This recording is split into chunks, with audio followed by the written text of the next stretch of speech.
Sir Rajini sir super sir sir sir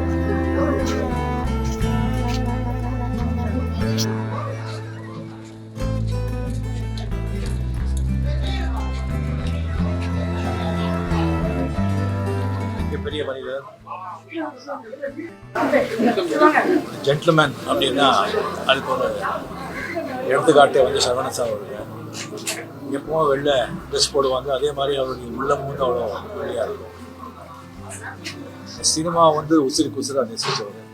ஒரு 10 நிமிஷம் பேசுனா 10 தடவை அப்பாச்சி அப்பாச்சின்னு சொல்லிட்டு அவருடைய ஃபாதரை வந்து நினைவுபடுத்திக்கிறாரு. என் மேல ரொம்ப அன்பு, என்னுடைய நல்ல விரும்பி, என்னுடைய கஷ்ட காலங்கள் எல்லாம் எனக்கு துணியாக நின்றவர். ஏவிஎம்ல வந்து ஒரு 9 படம் நான் ஆக்ட் பண்ணியிருக்கேன். அந்த 9 படமும் வந்து பெரிய ஹிட்.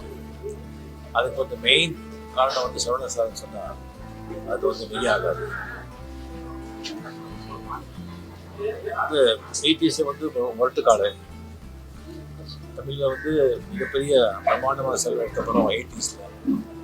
20s வந்துட்டு சிவாஜி மிகப்பெரிய படம், பிரம்மாண்டமான படம். அதே மாதிரி இப்போ 20s வந்து இன்னும் ஒரு பிரம்மாண்டமான படம் எடுக்கணும்னு சொல்லி பேசிட்டு இருந்தார். ஸோ அது வந்து நடக்கவே இல்லை. அவருடைய மறைவு வந்து ரொம்ப மனசு பாதிக்குது. ஒரு ஆத்மா சாந்தி அடையலாம். அவர் படத்தாருக்கு என்னுடைய ஆண்டு.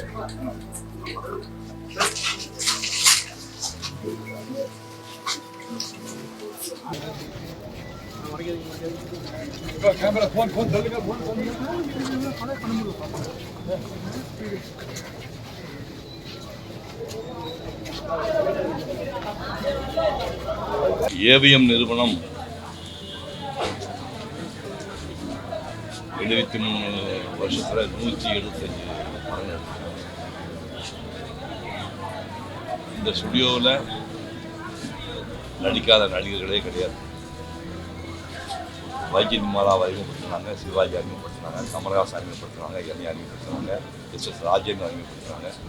இப்படி ஆரம்பித்து நடிக்காத ரஜினி, கமல் உட்பட நடிக்காத நடிகர்களே கிடையாது.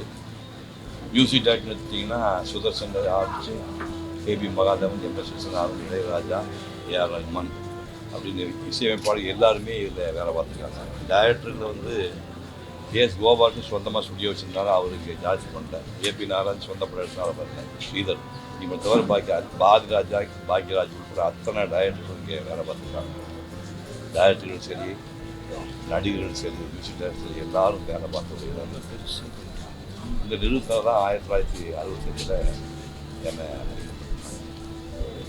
எனக்கு சொந்த பேர் பழனிசாமி. இந்த பேரை சிவகுமார்னு மாற்றி வச்சது சரவணன் சார்.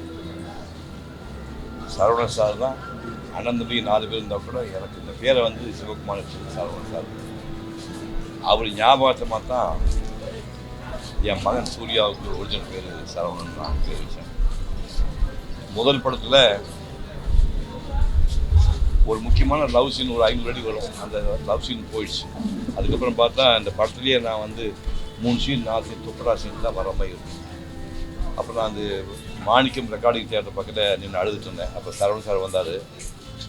சாரி சிவகுமார், இந்த கூட நடித்த பொண்ணுக்கு உங்களுக்கு மேட்ச் ஆகலை, அது கொஞ்சம் சீரியமாக தெரிஞ்சு சொல்லிட்டு அப்பச்சி உங்கள் சீனை வெட்டிட்டாங்க. 500 அடி சீன் அதான் படத்தை மெயின் சீன், அதை தூக்கிட்டாங்க. அப்போ நான் ஓட்டல் அழுதுட்டு இருக்கும்போது சரவணன் சார் கூப்பிட்டு சீக்கிரமே உங்களுக்கு மிகப்பெரிய வேஷம் கொடுப்போம், நீங்கள் தைரியமாக இருக்கு அப்படின்னாரு. இது நடந்தது 1965. அப்போ 68 உயர்ந்த மனிதன் ஒரு படம், ஒரு உத்தர் புஷ்னு பெங்காலி படத்தை பேஸ் பண்ணி அவங்க பண்ணாங்க. கிருஷ்ணன் பஞ்சி டைரக்ட் பண்ணாங்க. சிவாஜி எனக்கு அப்பா வேஷம் பண்ணார். பாணிஸ்ரீ அது எனக்கு அம்மாவாக இருப்பாங்க. அதாவது சிவாஜி எஸ்டேட்டு வாட்ச்மேனுடைய பொண்ணை லவ் பண்ணி அவளுக்கு தெரியாமல் பிறந்த பையன் நான். படம் பூரா சிவாஜி நடிச்சிருப்பார். நான் சத்தியமூர்த்தின்னு அவர் பையனாக நடிப்பேன். நான் தான் ஒரு பையன், படம் பூரா தெரியாது. ஒரு வேலைக்கார பையனாக நடிச்சிருப்பார். படம் முடியும் போது தான் தெரியும் சப்ஜெக்ட். தமிழ் சினிமாவில் ஒரு மிகச்சிறந்த படங்கள் ஒரு 100 படம் எடுத்திங்கன்னா அது ஒரு படம் உயர்ந்த மனிதன். அந்த மாதிரி ஒரு நடிக்க வச்சாங்க. அதுக்கப்புறம் வந்து அடுத்த தலைமையில் சூர்யாவுக்கு வந்து அயன் பேரழகன் 2 படம் மாஸ்டர் பீஸ் படங்கள். 2மே சூர்யா லைஃப்பில் மறக்க முடியாத 2 படம் அயன். எனக்கு முதல் படத்தில் சம்பளம் சொன்னால் ஷாக் ஆகிடுவீங்க. எனக்கு முதல் படத்தில் சம்பளம் வந்து 1000 ரூபா. பெரிய நம்பர் இருக்கிறது நம்பர் 1 போட்டு 3 செய்வோம். 1000 ரூபா எனக்கு முதல் படத்தில் சம்பளம். ஆனால் சூர்யா அந்த படம் பண்ணும்போது நீ என்ன சம்பளம் கேட்கறோ அந்த சம்பளம் தான்னு கேட்ட படத்தை அப்படின்னு படம் பண்ணாங்க. சரவணன் சார் வந்து எப்படி நெருக்கமானு சொல்ல முடியாது. தில்லோசந்தரும் சரவணன் வந்து ஒரு இரட்டை பிறவிகள் மாதிரி. தில்லோசந்தர் ஒரு நாளைக்கு ஒரு தடவை தில்லோசந்தரை பேசாமல் இருக்கவே மாட்டார். வியாழக்கிழமை இங்கே வந்து ராஜேஷ கல்யாணம் பக்கம் அவென்யூ இருக்குது. அங்கே வந்து இவர் சாப்பாடு ப்ரிப்பேர் பண்ணி இவர் செய்வோம். தில்லோசந்தர் அசைவம் சாப்பிடுவார். அவர் வந்து ஈசிஆரில் மாயாஜால் பக்கத்து குடியிருக்கார். வியாழக்கிழமை கேரையில் 4 பேர் செஞ்சு எடுத்துகிட்டு போய் 11 மணிக்குள்ள வெயிட் பண்ணுவார். தில்லோ சரவணன் சாப்பாடு வரும். சாப்பிட வச்சு சாயங்காலம் போயிட்டு வியாழக்கிழமை ஃபுல் டே வந்து தில்லோ கூட ஸ்பெண்ட் பண்ணி வருவார். எப்போ தில்லோக்கு இறந்து போனாரோ அப்போவே இவருக்கு சேலை கொஞ்சம் பரவமாக ஆகிட்டார். அதுக்கப்புறம் வந்து நம்ப மாட்டேங்க, 2 நாளைக்கு ஒரு தடவை எனக்கு ஃபோன் பண்ணுவார். நான் அவரும் 1/2 மணி நேரம் பேசுவோம். என்னுடைய ஸ்பீச்சு பூராமல் ராமாயணம் மகாபாரதம் உட்பட எல்லா ஸ்பீச்சையும் வந்து டிவிடி வாங்கி நின்று போட்டு பார்ப்பார். போட்டு பார்த்துட்டு ரொம்ப பிரமாதம் பண்ணிக்க அப்படிம்பார். கடைசி 1 வார இடைவெளியில் மட்டும் எப்படியோ தொடர்பு ஒரு 10 நாள் இடைவெளி தான் அவர் பேசாமல் போயிட்டு திடீர்னு அவர் கிளம்பி போயிட்டார். அதாவது ஏவிஎம் நிறுவனத்தினுடைய எக்ஸ்டென்ஷன் மாதிரி, ஏவிஎம் கிட்ட எக்ஸ்டென்ஷன் மாதிரி அவர் தான் இத்தனை வருஷமாக தொடர்ந்து ஒரு ரஜினி படம் எடுத்திங்கன்னா அது சிவாஜி படமாக இருக்கட்டும், முரட்டு காளியாக இருக்கட்டும், கோக்கி ராஜாவாக இருக்கட்டும், அவர் வச்சே கிட்டத்தட்ட ஒரு 10 படம், எஜமான் படம் 10 படம் எடுத்துருக்காங்க.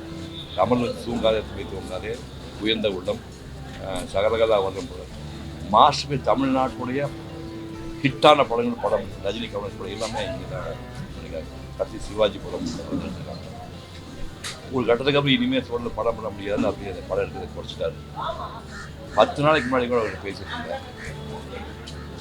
ஸ்மூத்தாக கிளம்பிட்டார். அதாவது கடைசி காலத்தில் இந்த பாய் போட்டு படுத்து நோய் வந்து விடுத்து பல நாள் கிடந்த படிக்கிறா அப்படிங்கிற மாதிரி துன்பப்பட்டு போகிறாரு. அவர் 88 வருஷம் வாழ்ந்துருக்காரு. நிறைவான வாழ்க்கை வாழ்ந்தார்.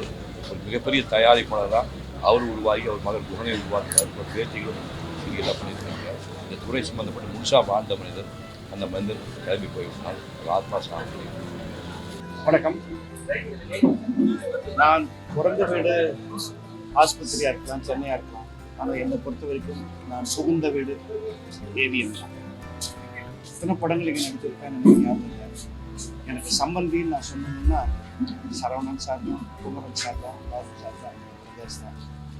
அதுக்கு சரவணன்கிறவர் எனக்கு ரொம்ப ரொம்ப ரொம்ப ரொம்ப நெருக்கம். வரும்போது எத்தனை ஞாபகங்கள் அப்படியே ஃப்ளாஷ்பேக் சினிமாவில் போகிற மாதிரி போயிட்டே வருது. தமாஷா சொல்லுவார். அது காலையில் அங்கேருந்து ஆரம்பிச்சு அடுத்த படம் போகும்போது முதல்ல 2 பேர் கூப்பிட்டுருங்க நாங்கள் லிஸ்ட்டில். ஒன்று 1 பேர், இன்னொன்று சீட்டு பேர். அப்படி மேல ஒரு வார்த்தை. சரவணன் சார் பெருமையே என்னன்னா, அவர் வாழ்க்கையில் எவ்வளவு பேசியிருப்பார் அப்படின்னு யாராவது ரெக்கார்ட் பண்ணியிருந்தா அது ஒரு 40 பக்கத்து மக்கள் அடைக்கணும். இவ்வளோதான் பேசியிருப்பார் அவர் லைஃப். ஆனால் அவருடைய சைலண்ட் சாதனைகள் அப்படின்னு நினைக்கிறீங்கன்னா வால்யூம்ஸ் அண்ட் வால்யூம்ஸ் போயிட்டே இருக்கு. உண்மையிலேயே செயல் செய்தார். ஜென்டில்மேன்கிற வார்த்தைக்கு நீங்கள் நான் டிக்ஷனரியில் டெஃபினிஷன் கேட்டால் ஏவிஎம் சரவணன் தான். எனக்கெல்லாம் மிகப்பெரிய ஆர்வம் கருத்துக்காக என் படம் இல்லை என்றால் எஸ்பிஎம்ஏ இவரும் சேர்ந்து என்னை குமரனோட சேர்ந்து கவர்மெண்ட் ஒய்ஜி மகேந்திரன் நடிகனே கிடையாது. மாஸ்க் கிட்ட எனக்கு கொடுத்து எனக்கு விட்டது இந்த காம்பவுண்ட் அதுவும் சரவணன். தொடர்ந்து அவருடைய பேரெல்லாம் சொல்லும்போது அவரோட எனக்கு ரொம்ப நல்ல ஒரு ரிலேஷன்ஷிப் வருது. எங்கள் தாயார் மேலே ரொம்ப மதிப்பு வருது. ஒரு வருஷம் முன்னாடி வரைக்கும் கூட அவர் ஃபோனில் நான் அடிக்கடி பேசுவேன்.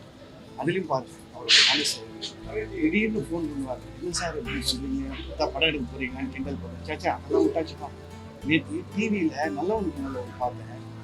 எப்படி அந்த கிழிஞ்சது லம்பாடி உண்மையில் ஒரு வார்த்தையை சொன்னீங்க அப்படின்னு 45 மினிட்ஸ் அந்த பேசுவேன். பாராட்டுவேன். யார் சார் பாராட்டுறாங்க? தப்பு எடுத்து சொல்கிறதுக்கு தான் ஆள் இருக்காது. எப்போவோ பண்ணதை இன்னைக்கு ஞாபகம் வச்சு நீங்கள் பாராட்டி இந்த படத்துக்கு நீங்கள் பெற்றுத்தூன்னு தெரியுமான்னு பேசுகிறேன். என்ன ஒரு ஆத்மா.